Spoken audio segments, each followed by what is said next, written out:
Live ক্লাসে সবাইকে স্বাগতম। লাইভ উপস্থাপনায় আছি আমি Mohammad Kamruzzaman, workshop super civil, Rajshahi polytechnic institute. প্রিয় শিক্ষার্থীবৃন্দ, আশা করি তোমরা সবাই ভালো আছো। আমি তোমাদের সিভিল বিভাগের চতুর্থ পর্বের স্ট্রাকচারাল মেকানিক্স বিষয় থেকে ধারাবাহিকভাবে আলোচনা করছি। তারই ধারাবাহিকতায় আজকে কিছু অংশ আলোচনা করব। আমার আজকের আলোচ্য বিষয়সমূহ হলো যুগল বা জোর, যুগল বা জোরের বৈশিষ্ট্য, লিভার, লিভারের যান্ত্রিক সুবিধা, লিভারের নীতিমালা, মোমেন্ট সম্পর্কিত সমস্যাবলীর সমাধান। গত ক্লাসেও আমরা মোমেন্ট সম্পর্কিত কিছু সমস্যা দেখেছিলাম। আজকে আরো কিছু সমস্যা দেখব। প্রথমে আসি আমরা যুগল বা কাপল কি। যখন একটি বস্তুর উপর দুটি বিন্দুতে সমান সমান্তরাল ও বিপরীতমুখী বল ক্রিয়া করে, কিন্তু এদের ক্রিয়া একই সরলরেখা বরাবর কাজ করে না, তখন এরা একটি জোড় বা যুগল সৃষ্টি করে।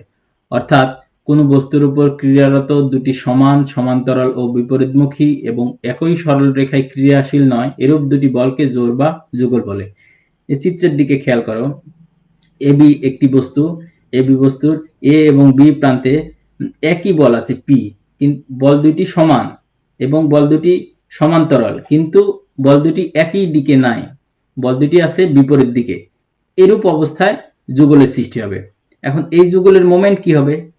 এই যুগলের মোমেন্ট হচ্ছে বল গুণন এই জোরের যে বাহু সেটা। তাহলে এখানে আমাদের বল পি আর জোরের বাহু হচ্ছে ডি, সেহেতু আমরা মোমেন্ট সমান এম সমান লিখতে পারি পি ইন্টু ডি। এখন আসি যুগল বা জোরের বৈশিষ্ট্য। জোর সৃষ্টিকারী বল দুটির বীজগাণিতিক যোগফল সবসময় শূন্য হবে। এই যে দুই পাশে যেহেতু পি বল এবং সমান সমান্তরাল এবং বিপরীতমুখী, তাহলে আমরা উপরের দিকে প্লাস নিচের দিকে মাইনাস হলে P plus P minus P সমান যোগফল সবসময় কি হবে? শূন্যই হবে। জোর সৃষ্টিকারী বল দুটির সমতলে অবস্থিত যে কোনো বিন্দুতে এদের মোমেন্টের বীজগাণিতিক যোগফল সমান হবে। একই সমতলে ক্রিয়ারত একটি বল এবং একটি জোর ভারসাম্য সৃষ্টি করতে পারে না। একই সমতলে ক্রিয়ারত দুটি জোরের মোমেন্ট সমান ও বিপরীতমুখী হলে এরা পরস্পর ভারসাম্য সৃষ্টি করবে। একই সমতলে ক্রিয়ারত যে কোনো সংখ্যক জোর একটি মাত্র জোরের সমান হতে পারে এবং উক্ত জোরের মোমেন্ট অন্যান্য জোরগুলির মোমেন্টের বীজগাণিতিক যোগফলের সমান।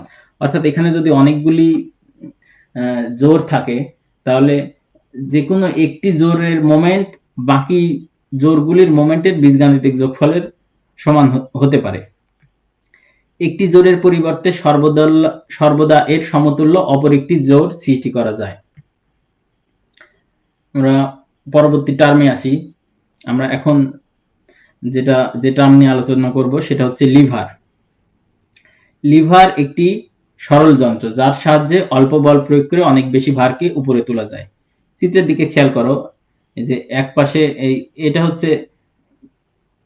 হচ্ছে লিভারের সেটআপ। এখানে এক পাশে যদি আমরা অল্প বল প্রয়োগ করি, আরেক পাশে ভার উত্তোলিত হবে। এখন যে বিন্দুকে কেন্দ্র করে এই লিভার দণ্ডটি নড়াচড়া করে সেই বিন্দুটাকে বলা হয় হচ্ছে ফালক্রাম বা আলম্ব। তাহলে ফালক্রাম কি? যে পয়েন্টকে কেন্দ্র করে এই লিভার দণ্ডটি মুভ করতে পারে সেটা হচ্ছে ফালক্রাম। তাহলে লিভারের যান্ত্রিক সুবিধা কি? লিভারের যান্ত্রিক সুবিধা হচ্ছে এই ভার বাই প্রযুক্ত বল। অর্থাৎ তাহলে ধরো যদি ভার হয় 1000 কেজি এবং বল হয় যদি 100 কেজি, তাহলে লিভারের যান্ত্রিক সুবিধা আমরা কত পাবো? 10। এখন লিভারের নীতি। লিভারের নীতি হচ্ছে বল ইন্টু বলবাহুর দৈর্ঘ্য সমান ভার ইন্টু ভারবাহুর দৈর্ঘ্য। তাহলে বল ইন্টু বলবাহুর দৈর্ঘ্য কোনটা? বল এবং ভার তো আমরা কিছুক্ষণ আগেই দেখে আসলাম। এখন বলবাহুর দৈর্ঘ্য কোনটা? এই বল থেকে ফালক্রাম পর্যন্ত যে দূরত্ব সেটা হচ্ছে বলবাহুর দৈর্ঘ্য, এবং ভার থেকে ফালক্রাম পর্যন্ত যে দূরত্ব সেটাকে আমরা বলছি ভারবাহুর দৈর্ঘ্য। এখন যদি আমরা লিখি এই ভার বলকে যদি এ পাশে নিয়ে যাই, তাহলে ভার বাই বল সমান হয় বলবাহুর দৈর্ঘ্য বাই ভারবাহুর দৈর্ঘ্য। এখন ভার বাই বলকে আমরা কিছুক্ষণ আগেই কি বলে আসলাম? ভার বাই বল সমান এই লিভারের যান্ত্রিক সুবিধা। এখন এই বলবাহুর দৈর্ঘ্য বা ভারবাহুর দৈর্ঘ্য এটাকে বলা হয় লিভারেজ। তাহলে এই লিভারেজ দ্বারা আমরা কি বুঝতে পারছি? আমরা বুঝতে পারছি এই বলবাহুর দৈর্ঘ্য, এখানে দেখো যেহেতু বলবাহুর দৈর্ঘ্য উপরে আছে এবং ভারবাহুর দৈর্ঘ্য নিচে, তাহলে বলবাহুর দৈর্ঘ্য যত বেশি হবে এই তত আমরা লিভারের যান্ত্রিক সুবিধা তত বেশি পাবো। অর্থাৎ এই ফালক্রামটা এইদিকে যত বেশি সরবে আমাদের যান্ত্রিক সুবিধা তত বেশি হবে। আশা করি বুঝতে পারছো। আমরা এখন দেখব যে বলের মোমেন্টের পরিমাণ উক্ত বল এবং লম্ব দূরত্ব দ্বারা উৎপন্ন ত্রিভুজের ক্ষেত্রফলের দ্বিগুণ। গত ক্লাসে আমরা মোমেন্ট নিয়ে বিস্তারিত আলোচনা করেছি। এখন সেখান থেকে আমরা ছোট একটা প্রমাণ দেখব যে বলের মোমেন্টের পরিমাণ হবে উক্ত বল এবং লম্ব দূরত্ব দ্বারা উৎপন্ন ত্রিভুজের ক্ষেত্রফলের দ্বিগুণ। মনে করি এবি একটা সরলরেখা পি বলের মান ও দিক নির্দেশ করছে। এবি সরলরেখায় পি একটা বল আছে এবং এই সরলরেখাটি পি বলের মান ও দিক নির্দেশ করছে। এখন চিত্রানুযায়ী ও বিন্দু চারদিকে পি বলের আবর্তন পরিমাণ অর্থাৎ মোমেন্ট নির্ণয় করতে হবে। এখন এই পি বলের ও বিন্দুর সাপেক্ষে পি বলের মোমেন্ট নির্ণয় করতে হবে। তাহলে আমরা মোমেন্ট সমান কি জানি? আমরা গত ক্লাসে পড়েছিলাম যে মোমেন্ট সমান হচ্ছে বল গুণন লম্ব দূরত্ব। তাহলে আমরা ও থেকে এবি রেখার উপর একটা লম্ব আঁকি, তাহলে সেই লম্ব আমরা পেলাম ওডি। তাহলে ওডি যদি পাই সেক্ষেত্রে আমরা মোমেন্ট সমান কি লিখতে পারবো? মোমেন্ট সমান এখানে লক্ষ্য করো যে মোমেন্ট সমান যেহেতু পি বল এদিকে গেছে, এখন তার লম্ব দূরত্ব কি হবে? লম্ব বরাবর। তাহলে আমরা এটা লম্ব দূরত্ব পাচ্ছি। তাহলে বল কত? বল হচ্ছে পি। এখন লম্ব দূরত্ব কত? লম্ব দূরত্ব হচ্ছে ওডি। তাহলে এম সমান আমরা লিখতে পারি পি। পি বল আমরা ধরেছি কোন বাহুকে? এবি বাহুকে। তাহলে পি সমান আমরা লিখতে পারি এবি। এখন ওডি সমান ওডি লিখলাম। এখন এবি এবং ওডি আমরা ত্রিভুজের ক্ষেত্রফলের সূত্র কি জানি? হাফ গুণন ভূমি গুণন উচ্চতা। এখন সেহেতু আমরা যদি এখানে এই সেই সূত্রে ফেলতে চাই, যদি এখানে আমরা হাফ নিয়ে আসি তাহলে দুই হাফ অতিরিক্ত নেওয়া হলো, তাহলে আমরা দুই দ্বারা গুণ করলাম, তাহলে সেটা চাইলে আবার আগের মতো হয়ে যায়। তাহলে 2 into half into AB into OD. তাহলে আমরা মোমেন্ট সমান পাচ্ছি 2 ইন্টু হাফ গুণন এবি ইন্টু ওডি সমান কি? কোন ত্রিভুজের ক্ষেত্রফল? ত্রিভুজ এ ও বি এর ক্ষেত্রফল। তাহলে এম সমান আমরা পেলাম 2 ইন্টু ত্রিভুজ এ ও বি এর ক্ষেত্রফল। অর্থাৎ কোন স্থির বিন্দুর সাপেক্ষে একটি বলের মোমেন্ট ওই বিন্দু ও প্রদত্ত বলটির নির্দেশক সরলরেখা প্রাপ্ত বিন্দু দ্বারা গঠিত ত্রিভুজের ক্ষেত্রফলের দ্বিগুণ হবে। আশা করি তোমরা প্রমাণ, ছোট একটা সহজ প্রমাণ বুঝতে পারছো। এখন আমরা মোমেন্ট সম্পর্কিত কিছু সমস্যাবলী দেখব। গত ক্লাসে যেগুলি দেখছিলাম সমস্যা, আশা করি তোমরা সেগুলি প্র্যাকটিস করছো। সেই সমস্যার পরবর্তী সমস্যাগুলি নিয়ে আমরা এখন আলোচনা শুরু করব। এখন এই চিত্রে দেখো অঙ্কগুলি ভালো মতো খেয়াল করবে। যদি এখন ভালো মতো খেয়াল করো এবং বাসায় মোটামুটি প্র্যাকটিস করো, তাহলে আশা করা যায় এই জাতীয় মোমেন্টের অঙ্কে তোমরা প্রবলেমে পড়বা না। চিত্রে খেয়াল করো যে নিম্নের চিত্র অনুযায়ী বেল ক্র্যাঙ্কে এফ সমান 200 কেজি, এই এফ বলের মান দেয়া আছে 200 কেজি। এতে বি এবং সি বিন্দুতে প্রতিক্রিয়া, আমরা জানি যে যেখানে সাপোর্ট হয় সেই সাপোর্টের উলম্ব বরাবর একটা প্রতিক্রিয়া বল হয়। তাহলে এখানে সি যেহেতু সাপোর্ট, এখানে আমরা একটা সি বলের প্রতিক্রিয়া বল পাবো এইদিকে, এবং এখানে যেহেতু বি একটা সাপোর্ট, বি বলের প্রতিক্রিয়া পাবো এইদিকে। এখন আমরা বলেছিলাম গত ক্লাসে যে এই জাতীয় চিত্রগুলি আমরা সরাসরি এভাবে বিমের মতো করে দেখাবো না, একটা লাইন দিয়ে যদি দেখাই তাহলে সেটা পারফেক্টলি ড্র করা সম্ভব। তাহলে ডান পাশে দেখো যে আমরা একটা লাইন দিয়ে এটাকে দেখানোর চেষ্টা করেছি। তাহলে এখন যদি আমরা এই বরাবর যদি একটা লাইন চিন্তা করি, তাহলে এখানে দেখো খেয়াল করো যে এখানে যদি 60 ডিগ্রি কোণ হয় তাহলে এই কোণ কত ডিগ্রি হবে?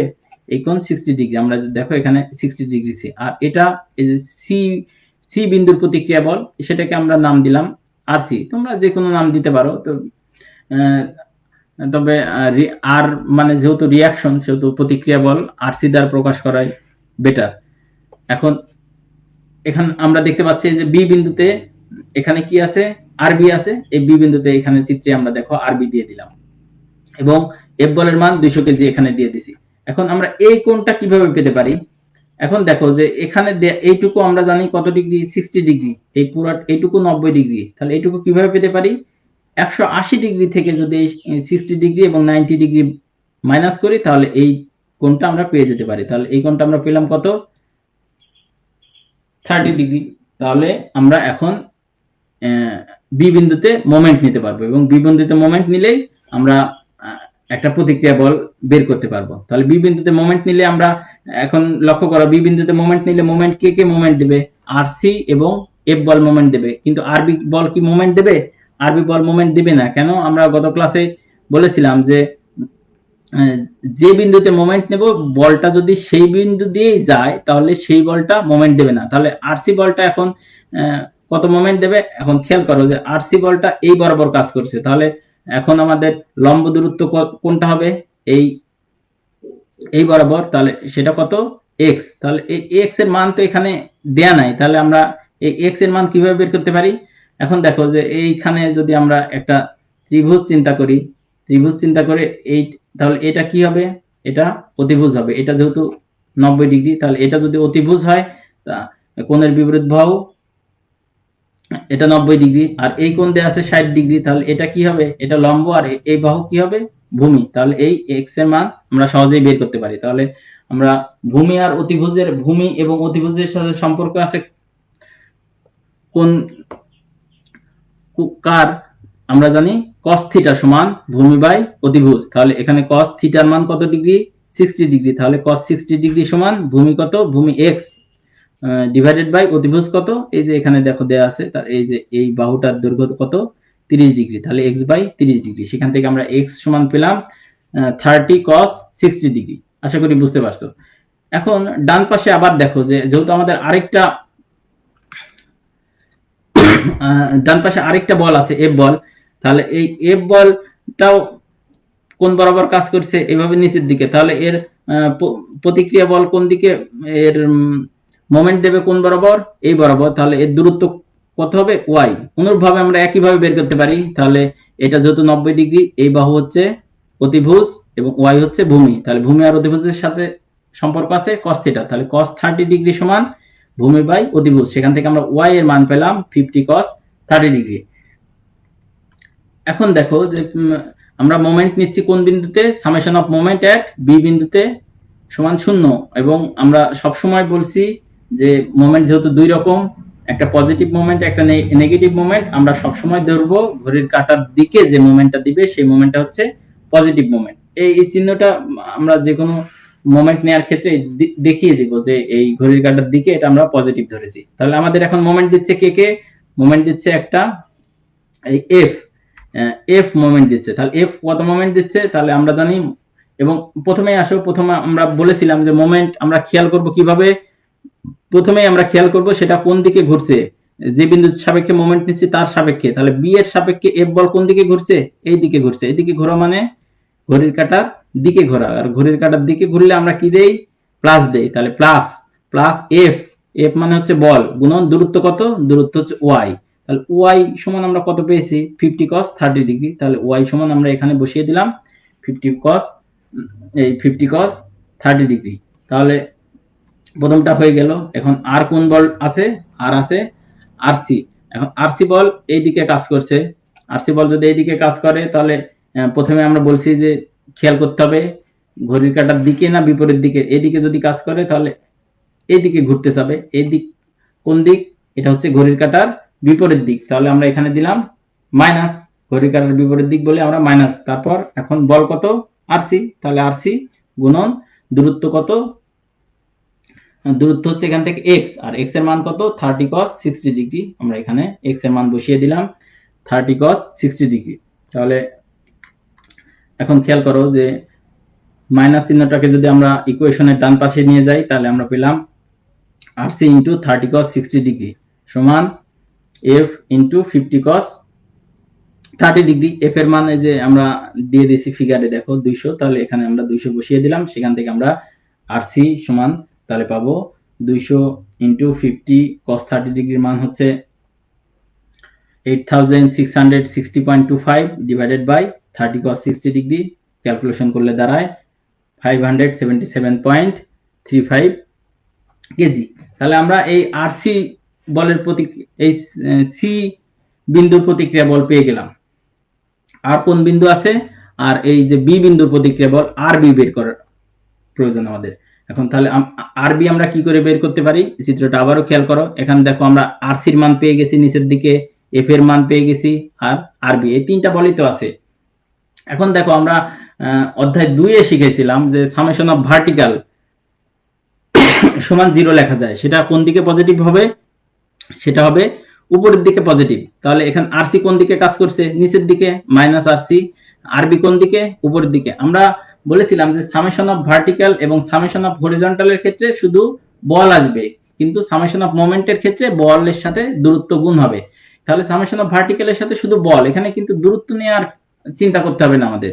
তাহলে আরসি নিচের দিকে কাজ করছে, তাহলে মাইনাস আরসি, আরবি উপরের দিকে, প্লাস আরবি 200 কেজি নিচের দিকে কাজ করছে, মাইনাস 200। আরসির মান আমরা কিছুক্ষণ আগেই পেয়েছি 577.35, এই বসিয়ে দিলাম আমরা 577.35 প্লাস আরবি মাইনাস 200 সমান 0। সেখান থেকে আমরা পাই আরবি মাইনাস 777.35 সমান 0। অতএব আরবি সমান 777.35 কেজি। তাহলে আমাদের এটা আরেকটি আরবি এর অ্যান্সার পেয়ে গেলাম। তাহলে আমরা আরসিও পেয়ে গেলাম, আরবিও পেয়ে গেলাম। আশা করি এই জাতীয় বাকি প্রবলেমগুলি তোমরা বাসায় প্র্যাকটিস করে সমাধান করতে পারবা। এখন দেখো আরেকটি আমরা প্রবলেম নিছি। প্রবলেমটা খেয়াল করো যে চিত্রে প্রদর্শিত এবি দণ্ডটির পি বিন্দুতে 500 কেজি ওজন বহন করছে। এবি একটা দণ্ড আছে, বিম মনে করো বা দণ্ড মনে করো, যাই মনে করো, সেখানে পি বিন্দুতে 500 কেজি বল নিচের দিকে কাজ করছে এবং দণ্ডটি সাম্যাবস্থায় থাকলে, এখানে দেখো যে এখানে আর এখানে দুইটা পুলি আছে এবং পুলি একটা দড়ি দিয়ে এই পুলিতে এম বল এবং এই পাশে এন বল ঝুলিয়ে দেওয়া হয়েছে এবং থিটা এর এই যে থিটা কোণ, এই পাশের কোণ দিয়ে দিয়েছে 60 ডিগ্রি, কিন্তু এই পাশে কোণ কত বলে নাই, সেই কোণের মান কত, থিটা। এই থিটা এর মান নির্ণয় করতে হবে। আমরা ধরে নিয়েছি পুলিদ্বয় ঘর্ষণবিহীন। তাহলে আমরা এটাকে আগে বলছিলাম যে আমরা এই ধরনের প্রবলেম সলিউশন করতে গেলে অবশ্যই আমরা প্রথমে লাইন ডায়াগ্রাম দিয়ে এঁকে নেব। তাহলে এই সেন্টার লাইনের লাইন ডায়াগ্রাম যদি আমরা আঁকি, এখন এই দিকে আছে এম বলের ওজন, তাহলে এইদিকে, তাহলে আমরা এটাকে বললাম ডাব্লিউ এ, যেহেতু এই বিন্দুতে আছে ডাব্লিউ এ এবং এই বরাবর আছে এখানে দেখো বি বিন্দুতে ডাব্লিউ বি। তাহলে এবং 500 কেজি বল কোথায় আছে, নিচের দিকে। এখন এখান থেকে এইটুকু দূরত্ব কত দেয়া আছে, 20 সেন্টিমিটার, এবং পি থেকে বি পর্যন্ত যে দূরত্ব দেয়া আছে সেটা আছে 40 সেন্টিমিটার। এখন এই দুইটা বল অ্যাঙ্গুলার অবস্থায় আছে। আমরা বলেছিলাম যে মোমেন্ট নির্ণয় করতে গেলে অবশ্যই বল গুণন লম্ব দূরত্ব হতে হবে। এই বলটা তো লম্ব অবস্থায় নাই, এই বলটাও লম্ব অবস্থায় নাই, পি বল লম্ব অবস্থায় আছে, অসুবিধা নাই। কিন্তু ডাব্লিউ এবং ডাব্লিউ বি এই বল দুটি লম্ব অবস্থায় যেহেতু নাই, তাহলে আমাদের প্রথম কাজ হচ্ছে এই বল দুটিকে উপাংশে বিভক্ত করা। আমরা জানি যে এই লব্ধি বলের উপাংশ দুইটা, একটা অনুভূমিক উপাংশ আর একটা উলম্ব উপাংশ। তাহলে আমরা এখানে ভাগ করে ফেলতে পারি। ডাব্লিউ বি এই বরাবর হবে ডাব্লিউ বি কস থিটা। কস কেন, এই যে থিটা কোণ যার সাথে কোণ উৎপন্ন করে সেই বরাবর আমরা বলেছিলাম কস, এবং আরেক পাশে কি হবে, সাইন থিটা। তাহলে এইদিকে হবে ডাব্লিউ বি সাইন থিটা। তাহলে এই পাশে খেয়াল করো, এখন যে ডাব্লিউ এ আছে নিচের দিকে 60 ডিগ্রি কোণ আছে, তাহলে এই পাশে কোণ আছে, এই পাশে কস, তাহলে ডাব্লিউ এ কস 60 ডিগ্রি, উপরের দিকে ডাব্লিউ এ সাইন 60 ডিগ্রি।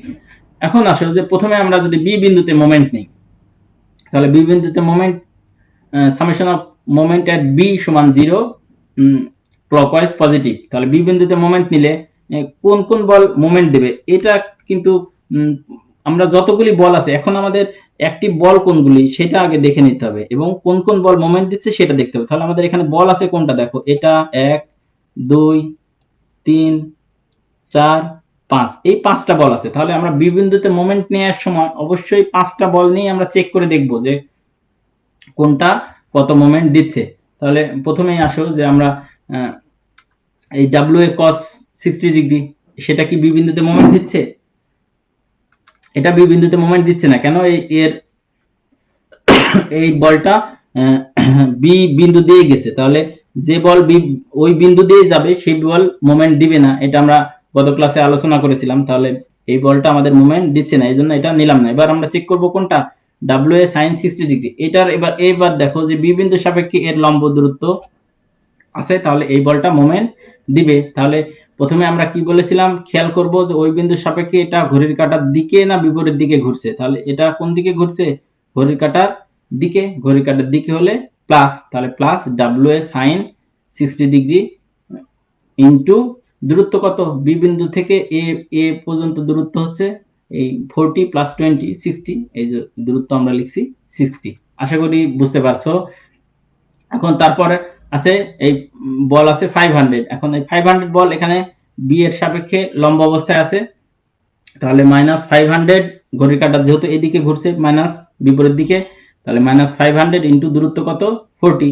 এখন দেখো এই W B sine theta W B cos theta মান কি দিবে, দিবে না, কেন দুইটাই বি বিন্দুতে গেছে। তাহলে এখান থেকে আমরা ক্যালকুলেশন যদি করি, ক্যালকুলেশন করলে আমরা ডাব্লিউ এর মান পেলাম 384.91 কেজি, এবং সেই মানটা কিসের মান, এম এর মান। তাহলে আমরা একটা মান পেয়ে গেলাম।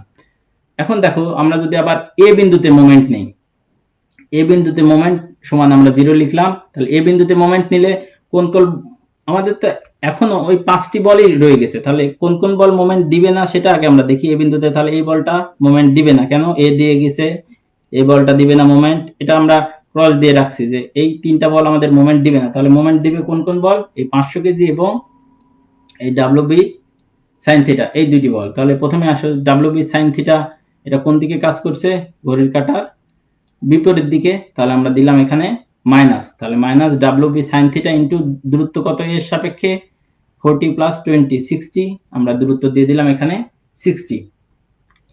এখন আর কোন বল আছে 500 কেজি, তাহলে 500 কেজি বল এর সাপেক্ষে কোন দিকে কাজ করছে, ঘড়ির কাঁটার দিকে।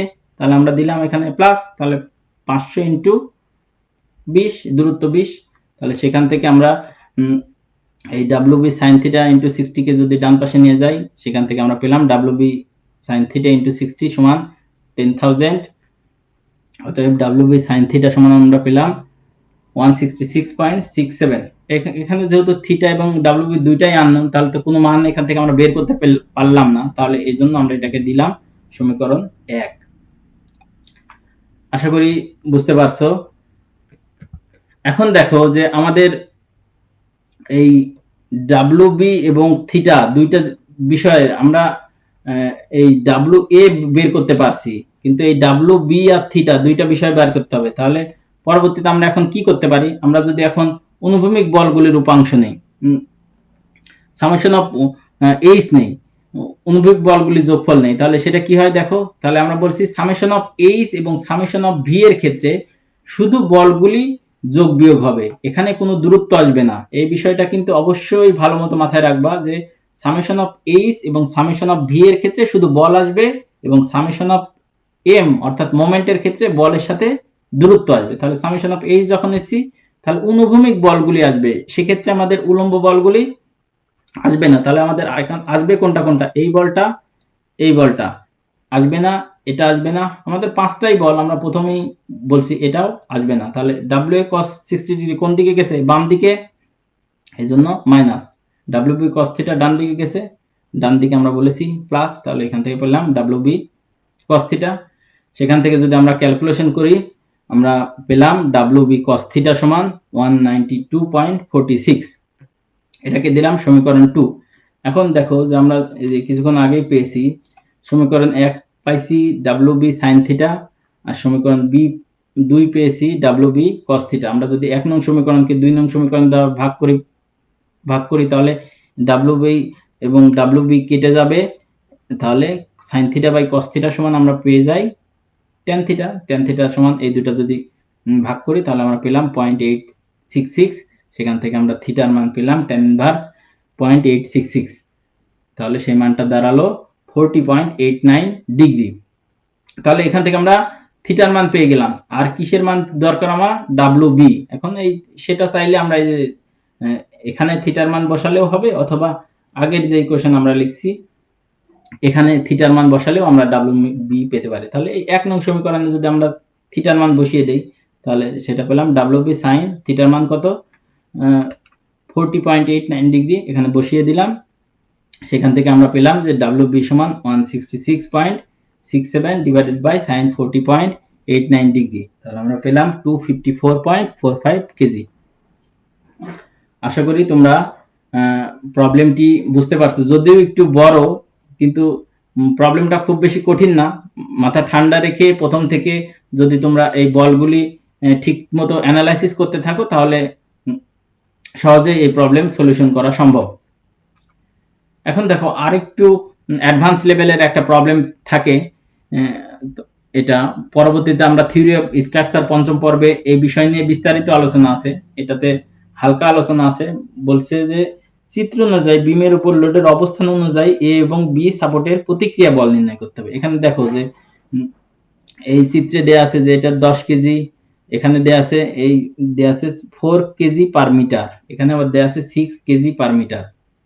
এখন যদি বলটা এই যে আমরা তো এতক্ষণ যতগুলি প্রবলেম দেখলাম সবগুলি ছিল এরকম বল, এই জাতীয় বলকে বলা হয় পয়েন্ট লোড। কিন্তু এই জাতীয় বল এটা দেখতে পাচ্ছ এটাকে বলা হয় ইউনিফর্মলি ডিস্ট্রিবিউটেড লোড বা ইউডিএল বা সমভাবে বিস্তৃত লোড, আর এটাকে বলে অসমভাবে বিস্তৃত লোড বা ইউনিফর্মলি ভ্যারিং লোড বা ইউভিএল। তাহলে এই জাতীয় লোড থাকলে এটা তো কেজি পার মিটার, বাকিগুলি তো কেজি ছিল সরাসরি, তাহলে এই কেজি পার মিটার এই জাতীয় বল থাকলে আমরা প্রথমে কি করে নেব, সেই বলটিকে কেজি বানিয়ে নেব। কিভাবে বানাতে পারি, এখানে 4 কেজি পার মিটার, এই কথার অর্থ হচ্ছে প্রতি 1 মিটারে 4 কেজি করে আছে, তাহলে আমার মোট দূরত্ব কত আছে 4 মিটার। তাহলে এটাকে এটা যেহেতু একটা আয়তক্ষেত্রের মতো, তাহলে এই আয়তক্ষেত্রের ক্ষেত্রফলই হবে এর মোট লোড। তাহলে 4 কেজি পার মিটারে যদি 4 মিটার দ্বারা গুণ করে আমরা পেলাম 16 কেজি। তাহলে 16 কেজিটা কোথায় কাজ করবে, এটা যেহেতু আয়তক্ষেত্র, আয়তক্ষেত্রের কেন্দ্র বরাবর, আয়তক্ষেত্রের কেন্দ্র কোথায় হয় সবসময় মাঝখানে, তাহলে এই 4 মিটারের মাঝখানে এই 16 কেজি, এটা আমরা ডটেড লাইন দিয়ে দেখাইছি যেন এইটা আমরা পয়েন্ট লোড আকারে দেখাতে পারি। এখন দেখো পরেরটা আছে কেমন লোড, ত্রিভুজ আকার, তাহলে এই ত্রিভুজের ক্ষেত্রফলটাই হবে এর জন্য মোট লোড। তাহলে ত্রিভুজের ক্ষেত্রফল কি জানি আমরা, হাফ গুণন ভূমি গুণন উচ্চতা। এই ত্রিভুজটার ভূমি কত 3 + 3 6, তাহলে হাফ গুণন 6 গুণন উচ্চতা কত, এখানে 6 কেজি পার মিটার আছে 6, তাহলে আমরা পেলাম 18 কেজি। এখন এই 18 কেজি বলটা আয়তক্ষেত্রে তো আমরা সরাসরি বলে দিতে পারছিলাম যে এটা মাঝখানে কাজ করে, কিন্তু ত্রিভুজাকার বলের ক্ষেত্রে কি সেটা সরাসরি বলা সম্ভব যে এটা মাঝখানে কাজ করে? না, সেটা হবে না। ত্রিভুজের ক্ষেত্রে এর কেন্দ্র হচ্ছে যে পাশে ত্রিভুজটা মোটা থাকবে আর কি, সেই পাশ থেকে হবে এই ত্রিভুজের পুরা এই যে ভূমির 3 ভাগের 1 ভাগ, তাহলে মোট আছে কত 6 মিটার, 6 মিটারের 3 ভাগের 1 ভাগ কত হবে 2 মিটার, তাহলে 18 কেজি কাজ করবে এখান থেকে 2 মিটার দূরে। তাহলে এই বরাবর এই যে চিত্রে খেয়াল করো আমরা দেখাইছি এই 18 কেজি কাজ করছে এই বরাবর। তাহলে এখন দেখো আমাদের লোডগুলি কেমন হয়ে গেছে, লোডগুলি আমাদের সবগুলি লোড আমরা কেজি পেয়ে গেছি, এটাও কেজি পেয়ে গেলাম। তাহলে আমাদের এখন মোট লোড কোনটা, এই 10 কেজি প্রতিক্রিয়া বল আছে আর কেজি, আর 1 কেজি, এই 16 কেজি, এই 18 কেজি আর আরবি। তাহলে এই কটা বল নিয়ে আমরা মোমেন্ট নিলে এই অঙ্ক সহজেই সমাধান হয়ে যাবে। তাহলে আমরা মোমেন্ট কোন বিন্দুতে নেব, মোমেন্ট এটা এই বিন্দুতে মোমেন্ট নিলে হবে বা এই বিন্দুতে মোমেন্ট নিলে হবে, মানে এখানে মোমেন্ট নিলে একটা ভ্যানিশ হয়ে যাবে আরেকটা মান পাবো, অথবা যদি এখানে মোমেন্ট নাও তাহলে এই আরবি অমিট হয়ে যাবে, কেন দূরত্ব থাকবে না, সেক্ষেত্রে আর এর মান পাবো। যে কোনো এক জায়গায় মোমেন্ট নিলে একটা বের হয়ে যাবে। তাহলে সামেশন অফ মোমেন্ট এট এ আমরা নিলাম, যদি নেই তাহলে আমরা প্রথমে আসো আমাদের 10 কেজি কোন দিকে কাজ করছে, আর এর সাপেক্ষে ঘড়ির কাঁটার বিপরীত দিকে, তাহলে -10 ইন্টু দূরত্ব কত 2, তারপর এটা হলো, তারপর আরে কি মোমেন্ট দিবে, আরে মোমেন্ট দিবে না, কেন এ বিন্দুতে মোমেন্ট নিচ্ছি, আর এ তো এ দিয়ে গেছে, তাহলে এটা আমাদের মোমেন্ট দিচ্ছে না। তারপর কত কেজি আছে 16 কেজি, তাহলে এ বিন্দু এবং এটা কোন দিকে কাজ করছে, এর সাপেক্ষে ঘড়ির কাঁটার দিকে, তাহলে +16 ইন্টু দূরত্ব কত 4 এর অর্ধেক 2, তাহলে 16 ইন্টু 2। আশা করি বুঝতে পারছো। তাহলে এই শেষ হয়ে গেল। তারপর আর কোন বল আছে আমাদের, এখানে খেয়াল করো, তারপরে আছে আমাদের 18 কেজি। 18 কেজি কোন দিকে কাজ করছে, ঘড়ির কাঁটার দিকে, তাহলে +18। তাহলে দূরত্ব কত হবে এটা একটু ভালো মতো খেয়াল করো, দূরত্বটা অনেকে তোমাদের ভুল হয়। তাহলে এ থেকে এই 18 কেজি পর্যন্ত মোট দূরত্ব, তাহলে এখানে আছে 4 মিটার, এখানে আছে 2 মিটার, এখানে আছে 2 মিটার, তাহলে 4 2 6 2 8 মিটার, তাহলে 18 ইন্টু 8 মিটার। তাহলে এবং আর একটা বলই আছে আমাদের, কোনটা, আরবি, সেটা কোন দিকে কাজ করছে, ঘড়ি কাঁটার বিপরীত দিকে, তাহলে মাইনাস আরবি ইন্টু দূরত্ব কত, 4 2 6 3 9 মিটার। আশা করি বুঝতে পারছো। তাহলে এখান থেকে আমরা সলিউশন করলে আরবি এর মান পেলাম 17.33 কেজি। এখন দেখো আমরা আরবির মান পেলাম, এখন আর এর মান চাইলে তুমি বি বিন্দুতে মোমেন্ট নিয়েও বের করতে পারো, কিন্তু মোমেন্ট তুলনামূলকভাবে সামেশন অফ ভার্টিক্যাল এবং সামেশন অফ হরিজন্টাল করা কঠিন, তাই আমরা সামেশন অফ ভার্টিক্যাল করলাম। তাহলে সামেশন অফ ভার্টিক্যাল করলে 10 কেজি নিচের দিকে, আর এই উপরের দিকে 16 নিচের দিকে, 18 নিচের দিকে, 17.33 উপরের দিকে, সেখান থেকে আমরা আর এর মান পেলাম 26.67 কেজি। আশা করি তোমরা এই প্রবলেমটিও বুঝতে পারছো। এখন এই যে তোমাদের বাড়ির কিছু কাজ থাকবে, তোমরা এই কাজগুলি পরবর্তীতে যুগল বলতে কি বোঝো, যুগলের বৈশিষ্ট্য, লিভারের যান্ত্রিক সুবিধা এবং একটা অঙ্ক দেয়া আছে, তোমরা পরবর্তীতে ভিডিওটি আবার দেখে খাতায় উঠাই নেবে এবং অবশ্যই খাতায় অঙ্কগুলি করবে। এই ক্লাসটি পুনরায় দেখতে অবশ্যই ভিজিট করবে জাতীয় দক্ষতা বাতায়নে। ওয়েবসাইটের লিংক হলো www.skills.gov.bd/dt পেজে। সকলকেই আজকের ক্লাস ধৈর্য সহকারে দেখার জন্য ধন্যবাদ।